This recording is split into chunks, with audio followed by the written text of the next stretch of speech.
Imagine a scenario where the Dallas Cowboys find exactly what they need on defense, not in their current roster, but out in the wild of NFL free agency. That's what we're diving into today. One name, one player who might just be the missing link, especially at that troublesome nickel corner spot. It's a position that's caused more than a few headaches lately, and with the uncertainty around it, it's time to take a serious look at a veteran free agent who could bring stability, grit, and a particular skill set that meshes perfectly with what Dallas is trying to build defensively. Let's rewind for a moment. Earlier reports, including those from ESPN, have brought attention to the idea that if it's not Darren Bland or Israel Mukuamu manning the nickel, then the Cowboys may very well need to bring someone in. That's where the conversation gets interesting. Because let's be honest, as much potential as Mukuamu has shown, counting on him as a full-time nickel from the jump carries a certain level of risk. The same goes for Bland. If injuries force him to the outside early in the season, which is totally possible with Trevon Diggs and Savion Redwell both returning from injury, then who's left to handle that crucial inside role? It's a depth issue, plain and simple. And for a team with postseason aspirations, that can't be ignored. So I took a deep dive. I combed through a list of top cornerbacks currently available on the free agent market. I filtered out the names that realistically aren't going to make an impact or even a roster. Guys like Chris Godwin, Bruce Harmon, and Luke Barku. You're not building a playoff caliber secondary with that tier of talent. What I found was a group of 10 players who, based on Pro Football Focus data, offer a spectrum of experience at the nickel position. Some with legitimate reps there, others with barely any. Take Keemon Hall, for example. Percentage-wise, he's got the highest share of his limited snaps played at nickel, about 2/3. But we're talking about just 14 snaps in total. That's not a track record, that's a footnote. Israel Mukuamu, on the other hand, has logged 171 snaps at nickel, which is about 1/3 of his total. Not bad, but still a limited sample size. Bland sits just above a quarter, with a decent volume during his rookie year, though he's since been utilized more on the outside. Other names? Troy Pride, 7%. Trevon Diggs, 5.5%. Kalen Carson, basically 0 collegiate nickel reps and only 5% in the NFL. Andrew Booth and Josh Butler, even less. And then there's Savion Redwell, with just 2% of his college snaps in that role. Kair Elam, 1% at the NFL level. In other words, it's Mukuamu and Bland, and then a cliff. If either of them has to shift positions or deal with injury, the Cowboys are left scrambling. And that's before you even factor in the potential that Holt doesn't even make the final roster. So what are the options? Who can step in and provide immediate, reliable depth at nickel? Preferably someone with the experience and skill set to make an impact right away. That brings us to the free agent market, and more specifically, to a name that's flown a bit under the radar but checks a lot of boxes. Mike Hilton. Now, before we go any further, let's be clear. The Cowboys don't typically jump at players like Hilton. He's not the flashy headline-grabbing type. He's also coming off a season that included a neck issue, which is certainly a concern.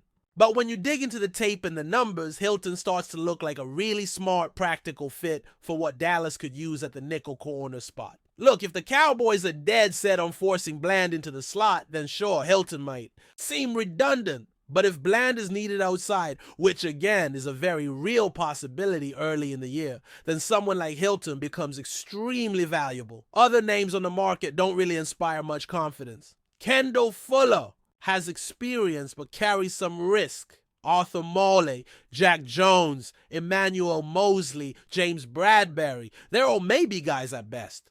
Then there's Asante Samuel, who, if healthy, would be a dream fit. But let's face it, he's dealing with serious health concerns. That's not something you roll the dice on without a safety net.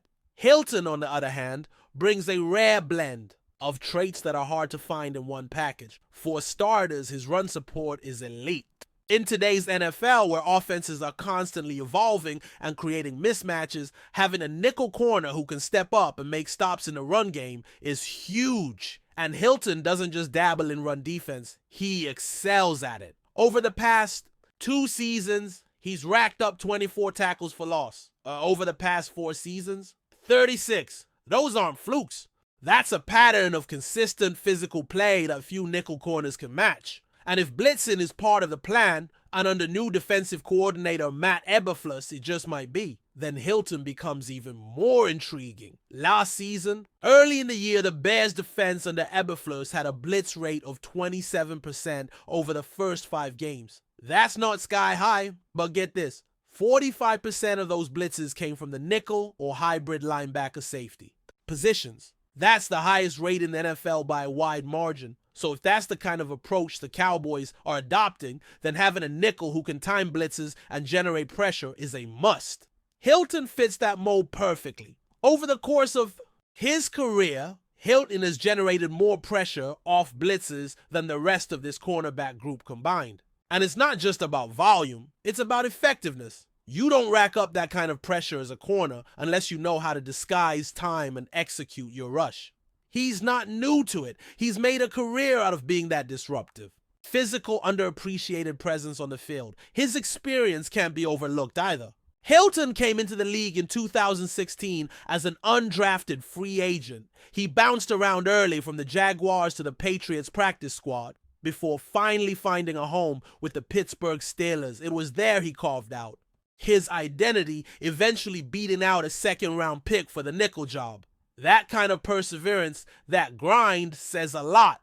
After Pittsburgh, the Bengals gave him a shot and he rewarded them with tough, productive play. Sure, there were ups and downs, every player has them, but Hilton proved over and over that he belongs. Now, no player is perfect, and Hilton has his drawbacks. Age is a factor. He just turned 31 in March, and for a position that relies so much on quickness and lateral agility, that's not nothing. There's also the matter of his performance in coverage last year. 5 pass breakups isn't exactly eye-popping, and while nickel corners do tend to allow a higher completion, percentage 75% is still high. 3 touchdowns allowed from that spot raises some eyebrows too. In certain passing situations, the Bengals even pulled him off the field, which is unusual for a veteran nickel. That tells you something. But context matters. If you're asking Hilton to be your every down coverage nickel, playing man against elite slot receivers, maybe that's not the best idea anymore. But if you craft a role for him, situational, matchup-based early downs, run support, occasional blitzing, then he becomes incredibly valuable. Think about it. If DIGGS comes back from injury and needs managed reps, if Redwell is still adjusting to the pro game, if you want Bland fresh for later in the season, Hilton can be your steady hand. He gives you options, flexibility. That's what this is really about. Adding a veteran presence who elevates the floor of your defense without breaking the bank. And let's not forget where in May, whatever contract numbers were floating around in March or April don't matter anymore. Hilton isn't going to command $10 million a year. Those projections are irrelevant now. The price tag has come down, and for a team like the Cowboys who like to be conservative with their cap, this could be the right time to strike. In a perfect world, your young guys all stay healthy, develop on schedule, and fill in seamlessly. But we know that's not how the NFL works. There are always curveballs, injuries, setbacks, situational matchups you didn't plan for. And when those moments come, you don't want to be scrambling to sign someone off the street in week 11.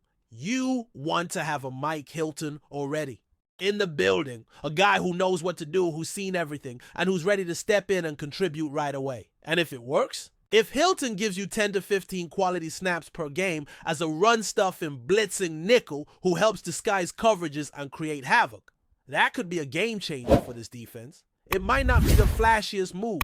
It might not generate headlines, but it's the kind of smart, calculated addition that helps championship teams patch up potential holes before they become major problems. But before we continue, don't forget to subscribe to our channel and give this video a like. Your support helps us keep bringing you the latest updates on the Dallas Cowboys. Feel free to share your thoughts on the news in the comments as well. A new storm seems to be brewing in the world of sports and politics as Trevon Diggs, the talented cornerback from the Dallas Cowboys, reportedly made a bold statement against former President Donald Trump. Sources close to the situation suggest that Diggs' comments have stirred quite a bit of controversy, igniting discussions among fans, pundits, and political commentators alike. The Dallas Cowboys star, known for his strong presence on the field, has now caught attention off it. with whispers that his outspoken remarks could have wider implications. Although the exact words have not been publicly confirmed, insiders indicate that Diggs expressed strong criticism towards Trump, sparking a heated reaction across social media platforms and fan forums.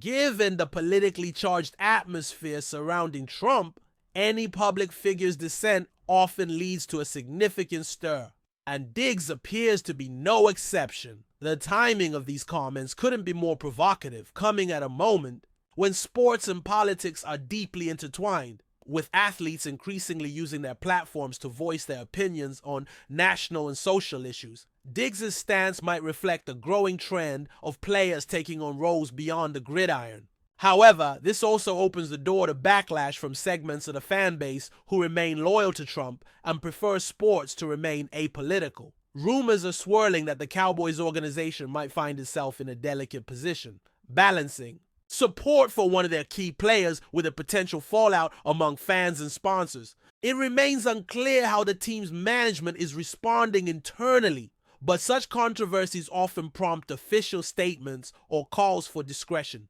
In the past, other NFL players who have spoken out politically have faced both praise and criticism, illustrating the fine line athletes walk when addressing divisive topics. The possible impact on Diggs' career is also a hot topic among commentators. While some argue that his talent on the field will overshadow any political controversy, others speculate that it might affect endorsements or even his standing with certain fan segments. Sports media outlets are buzzing with debates over whether athletes should engage in political discourse or stick to sports, and Diggs has unwittingly become a focal point in this ongoing debate. As this story develops, it's important to note that nothing has been officially confirmed, and some view the whole episode as a media exaggeration or a strategic leak to gauge public reaction. Nevertheless, the buzz around Trevon Diggs' alleged anti-Trump remarks is impossible to ignore, and it could signify a new chapter in the increasingly complex relationship between sports figures and political expression. Will this controversy fade quickly, or is it just the beginning of a larger conversation about athlete activism in America? Fans and analysts will be watching closely, waiting for the next move from Diggs, the Cowboys, and the wider NFL community. For now, the rumor mill keeps spinning, and Trevon Diggs remains at the center of a storm where football, politics, and public opinion collide. That's it for this update. If you enjoyed the video and want to keep receiving exclusive news about the Dallas Cowboys, please subscribe to our channel and give this video a like. We always look forward to your comments and opinions. See you in the next video.